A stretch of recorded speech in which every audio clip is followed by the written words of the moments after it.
Hey there, I'm Stephanie Bauer for Holly Scoop. While the world may be smirking at Brandi Glanville's recent sloppy outing where she got drunk and flashed everyone as she stumbled around, her friends are reportedly saying this is no laughing matter. Apparently, the Real Housewives of Beverly Hills star's friends think that she is on a toxic downward spiral.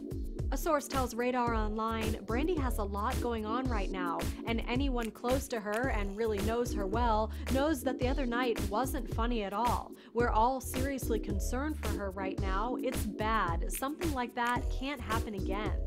Brandi likes to have fun, but there's more going on, and it's something her friends are hoping to help her through. The source says she's lucky to have friends that care so deeply for her, and we just hope she comes out of this okay before it's too late.